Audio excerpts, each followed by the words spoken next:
நீங்கள் என்னை குறித்து எத்தனை தீர்ப்பு எழுதினாலும் என்னை குறித்து ஏன் தேவன் வைத்திருக்கிற அவருடைய நினைவுகள் தீமைக்கு ஏதுவானவைகள் அல்ல, அது நன்மைக்கு ஏதுவானவைகளாக இருக்கிறது.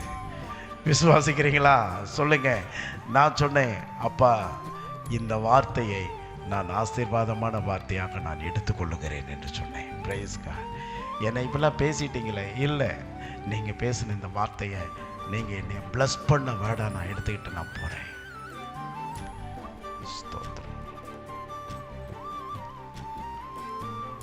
சாபத்தையும் ஆசீர்வாதமாக்குகிற சர்வ வல்லமையுள்ள தேவன் நம்ம கூட இருக்கிறார்.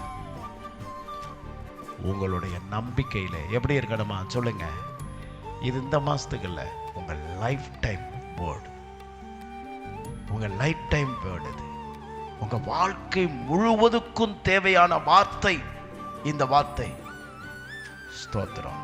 எந்த சூழ்நிலையிலும் அவரை நம்புகிற நம்பிக்கையிலே நீங்கள் துவண்டு போக விடாதீர்கள்.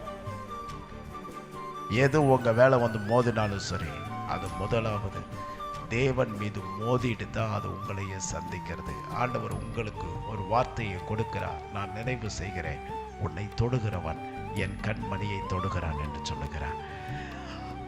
நீ தேவன் சர்வ வல்லமையில தேவன் உன் கூட இருக்கிறார்னு நீ நம்பின விசுவாசித்த அந்த நம்பிக்கையில உறுதியா மட்டும் இருந்தா போதும். தேவ பிள்ளையே, ஆண்டவர் உனக்கு சொல்லுகிறார், உன்னை அவன் தொடுகிறதற்கு முன்பாக முதலாவது என்னை தொடுகிறான். அது தேவனை சந்தித்து விட்டு தான் உன்கிட்டே வருது. ஸ்தோத்திரம்.